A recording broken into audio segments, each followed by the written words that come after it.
Hey guys, Avi from the CineSummit here, and what you're about to watch is a small clip from an hour-and-a-half workshop with the amazing Brandon Lee. You can watch the entire workshop at this year's Directors CineSummit, CS5 like we like to call it, plus many more directors will be presenting as well, and as always, it's 100% free. You can check it out at cinesummit.com. Now, if you don't know who Brandon Lee is, he has 6 Vimeo Staff Pick Awards, and his work, which he shoots alone for the most part and handheld and with mostly natural lighting at all times, often looks like it's straight out of a feature film. I mean, seriously, you've never seen anything like it. So let's check out some of his work, and then we'll dive right into a small piece of his presentation.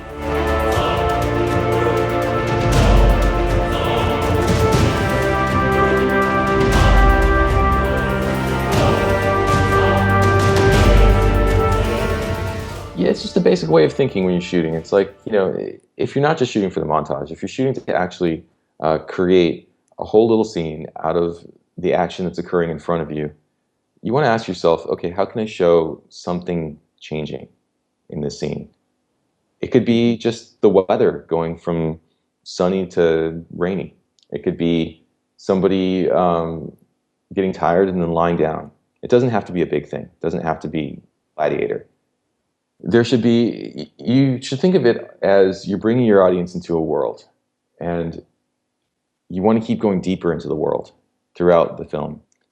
And if every scene isn't somehow bringing people deeper in, showing them stuff that you haven't shown them before, maybe, some sort of a reversal where what seemed to be one thing turns out to be another. If they're not constantly discovering throughout your video, any kind of video, whatever video it is, if the discovery stops, then the video is boring.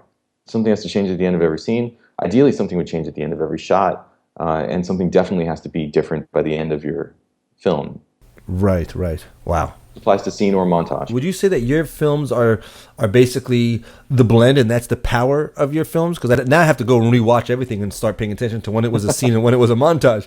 But is that what you're doing? And we're not even realizing you're going from scene to montage and back to a scene and whatever.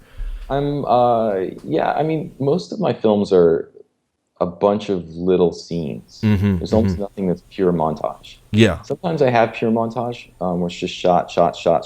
Yeah. I define a montage as the shots having no direct temporal correlation to each other. In other words, a scene usually takes place in real time or near real time. A montage doesn't. So, and I know that's not the technical film school definition of montage, but that's what I define a montage as. So I'm usually using at least groups of 3 or 4 shots together to create little scenes, and then I'm finding a bridge between those scenes, maybe to a scene that seems unrelated from a logical standpoint, but it is still another scene, because when we go to that other subject, it's usually a couple shots put together that I try to tell at least a little bit of a story with. Yeah. So I want to play for you another little clip here. This is from a friend of mine's video. It's called Go, and it's about his trip to a few different countries around Arabia and Southeast Asia. Just going to play the intro. He starts with a little scene and then does a quick little montage.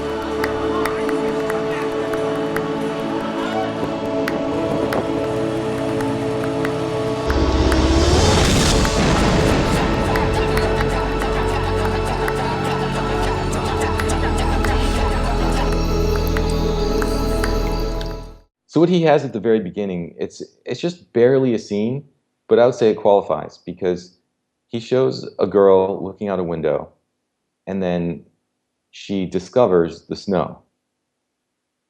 Close up of her face, and then close up of the snow that she's watching. So there's a tiny, tiny change for her, possibly, but more of the change is in the mind of the audience, because at first we don't know what she's looking at, but we see that she's in enraptured by it, and then we finally are revealed what she's looking at. So there's that revelation. And it's a tiny, tiny thing. I'm not saying this is a huge thing or an epic thing or, a major scene, but it's shots that are connected in a way that brings the audience to a new place at the end than they were in the beginning. We start inside, go outside. We start not knowing who the girl is or what she's interested in to knowing that she's fascinated by snow. Right. It was clearly a scene, no question about it. You could tell they were focused on one person and what's going on around her and her mind and all that kind of stuff. It was amazing how he did it so quickly. He really accomplished it within, what was that, 15 seconds maybe? Whatever it was, the intro. And then, like you said, then after that, he just bursted into this insane montage. Yeah, and I think there's another little point I'd like to make there. Yeah. Why is that little girl interesting in any way to you? She's not your daughter. You don't know anything about her. She's not doing anything. She's just looking out a window. Why is she interesting? Because she's interested.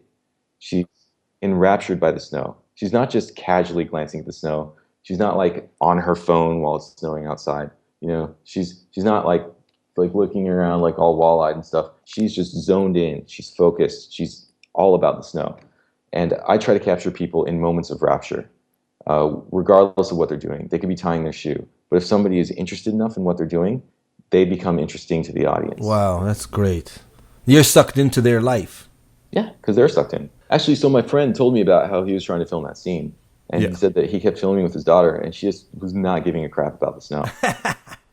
He had this thing in his mind. He's like, okay, I want her to be looking at the snow and really into it. And he said he ended up having to take just a half a second and stretch it out, on the timeline. Yeah. Just half a second where she was sort of looking up like that. Yeah. And made it a bigger moment than it was in real life, just through editing, through slow motion, through just choosing that one moment and leaving out all the rest of the moments where she's whining that she wants to go, play or, looking at the camera or looking at her fingers because they're more interesting. Cut that stuff out. So it's an editing choice. You choose the moment where they're enraptured.